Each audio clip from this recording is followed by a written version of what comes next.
The Mixed Mornings and More podcast with Steph and Sean. Now available daily. Good morning, world. Hello, good morning. Happy Tuesday. It is May 9th. It's 5:29 right now, Steph.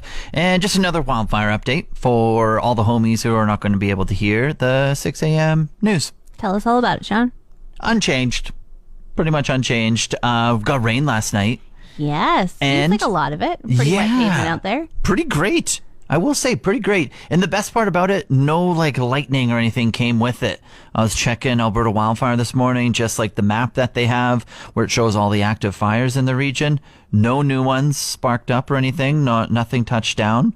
And so that is absolutely fantastic to see. Thank goodness. A lot of people are going home as well. Central Alberta, they're slowly starting to get more of the fires away from us, not to deal with us, but just if you want to know how the rest of the province is doing. Some more towns, some more regions are starting to be able to slowly filter back to their homes. And so hopefully we're trending in a good direction. Amen, amen. Let's get all those fires out and get on with summer. Big thank you to all the first responders who are doing everything. Firefighters, everyone.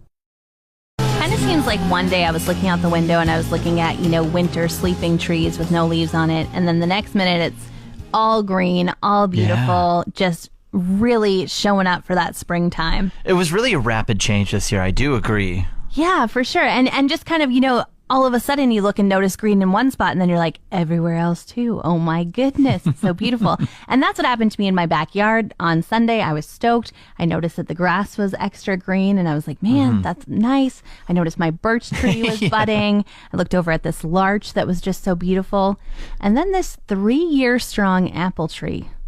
He's just sitting there not thinking about waking up at all. Yeah, it's probably dead at the roots, I'm guessing. And just not growing? I don't know. Has it forever been not growing, dead? Okay, I planted it 3 years ago.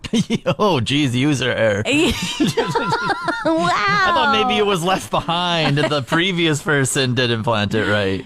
No, it was me. And last year it had a few less buds on it than I would have liked. It was kind of like, a couple branches didn't really show signs of being alive. Yeah. But this year, I can't tell if it's just a late bloomer or no. I've never seen it, but just hearing this story, she gone. Is there anything I can do to revive it? Dig it out and plant it again? I don't know. Plant it again? I don't know. Else? I'm not a podiatrist or whatever. A plantologist. Botanist. Arborist. Yeah, I'm not one of those. Not a foot doctor either? Nope.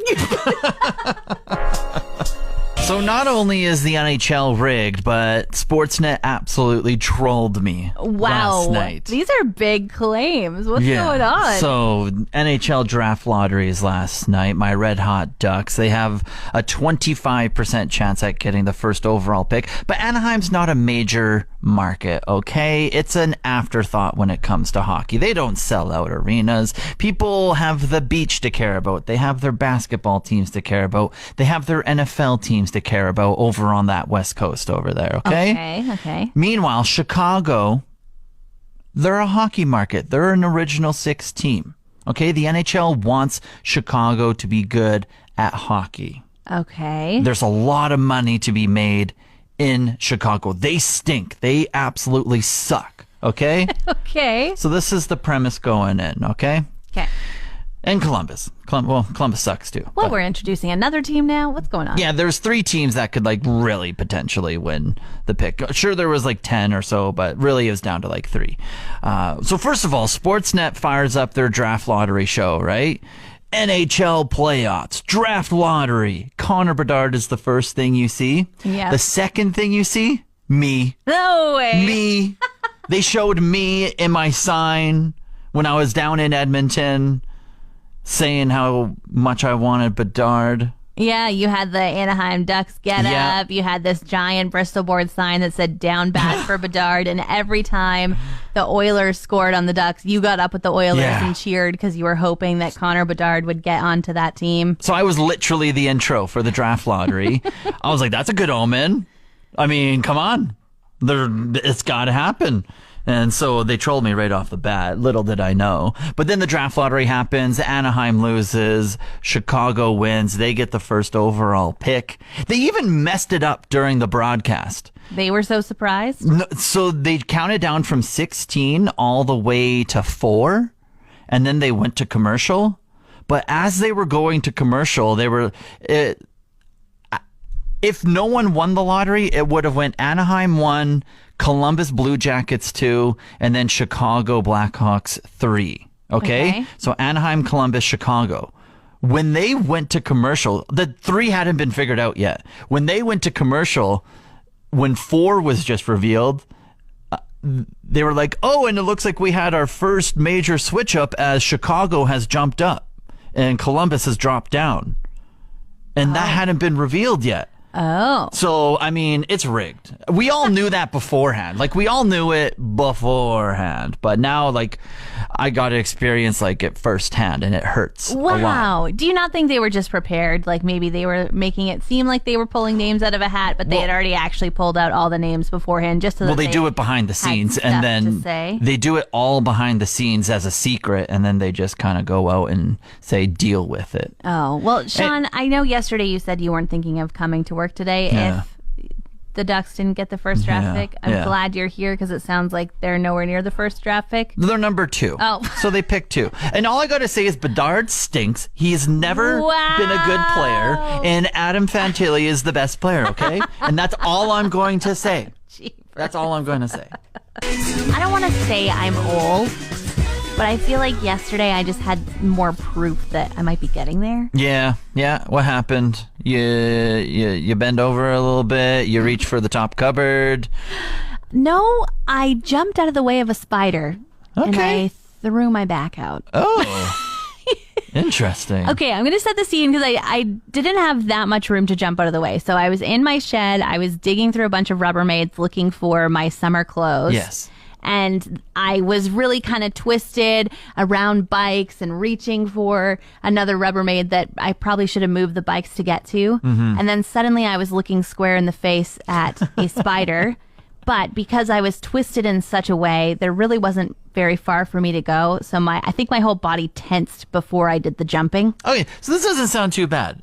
Because you said you were twisted in all sorts of different ways, and then you did some fast movements. That sounds natural. Thank you. So I'm not old, right? And I didn't have to spend 6 hours laying on the couch groaning about it afterwards. You're still old. Just now you have to stretch for everyday activities, okay? Oh, okay. Is this the life now? Is that we just have to really make sure we get ready before we walk into tight, confined shed spaces? Yes. 100%. Now, it would be concerning if you were just lying down and then you woke up with a sore back. You know, like if you were doing everyday activities like that and all of a sudden you had a kink and you're just like, well, I'm off commission for the next 3 days. Okay, I know the cause of this. And spiders are scary. So I think like I can just say it was a spider. Yeah. It was the bike. It was the rubber. All right. Thank you, John. It was fast twitch movements in an uncomfortable position. So all right. I think you're good for now. Thank you. I'm not old. How amazing was just rain yesterday in general? Yeah, it was pretty exciting to just feel those cold droplets. It was like, yes, we've been waiting for this. We've been praying. We've been crossing our fingers. Some folks I know have been dancing for it. And I want to trademark a phrase that I always say. It's cold sheets, warm blankets. Cold sheets, warm for blankets. Bed. Okay. For bed. Cold sheets, warm blankets. Like when if you crack a window when it's rainy like that, and you just got you jump in, and you're like, ooh, cold. But then you like maybe grab an extra blanket. You're like, warm blankets. I'm trademarking cold sheets, warm blankets. So did you sleep with your window open last night? Oh, I did, and it was so good. I think I fell asleep instantly.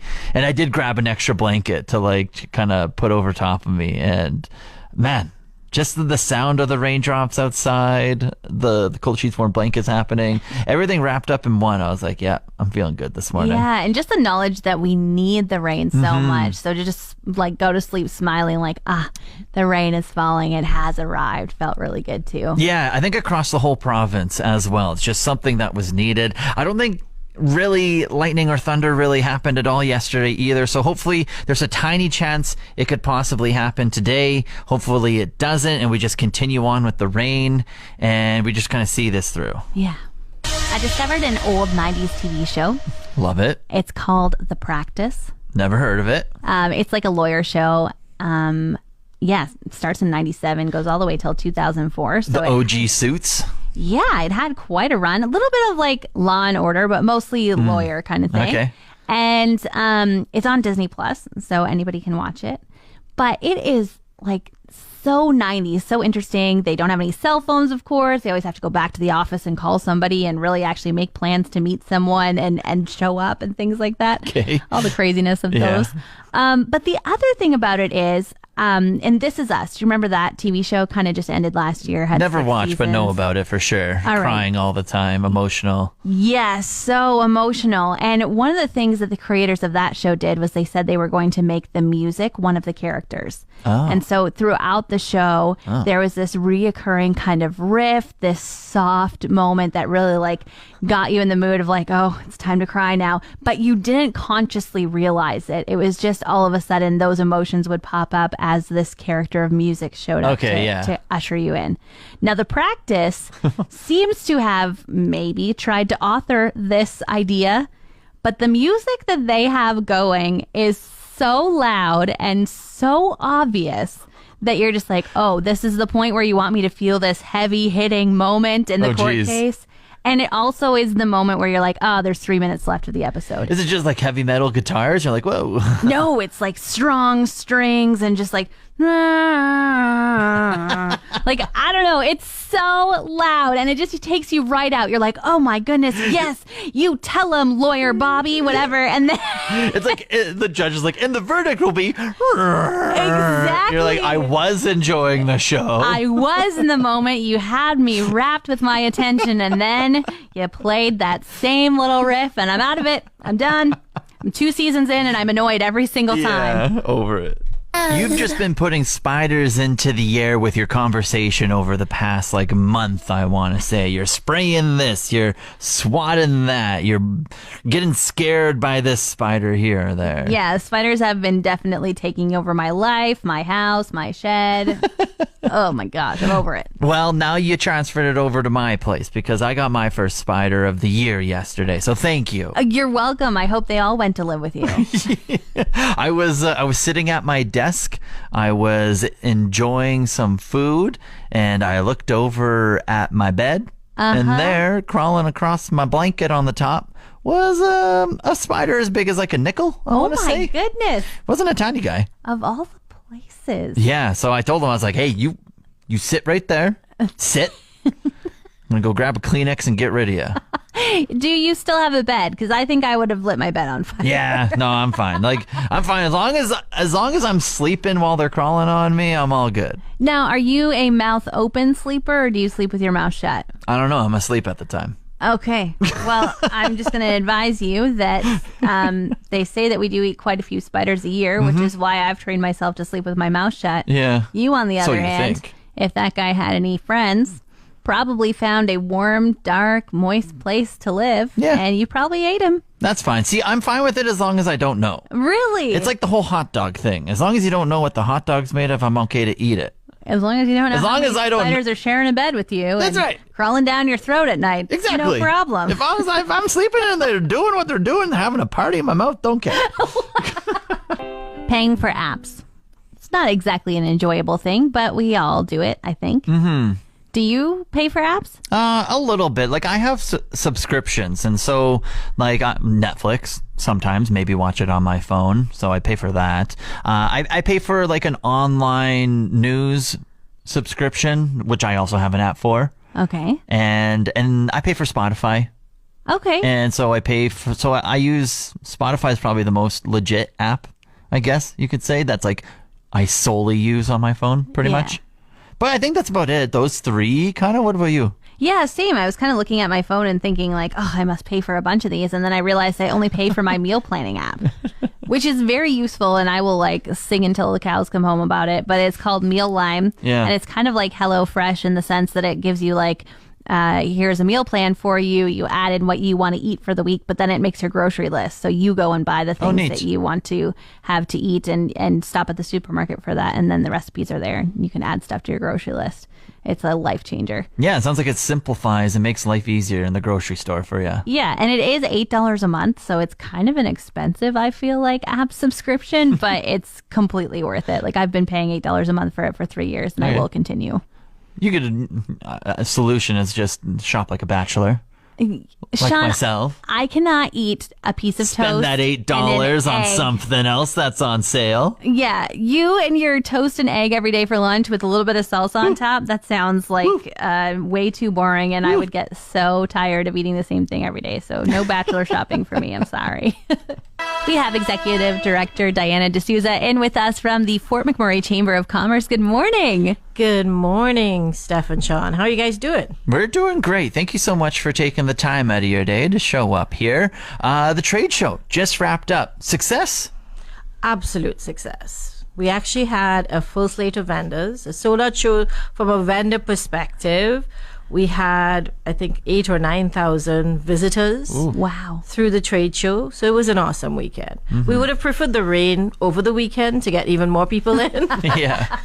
We're grateful for rain whenever it comes. So no, it was an awesome weekend, and I want to shout out April, Sahar, and Joanna for doing an awesome job for the trade show. Mm-hmm. Yeah, it was really cool. Just so many interactive things to do. You know, I stopped at the Keanu booth and did a little sim of a loader, and then went inside and met so many people who were, you know, showing me how to wash a window. Just really different demonstrations this year too. You know, and actually, as you talked about the Keanu booth, we kind of checked on them, I think, on the last day.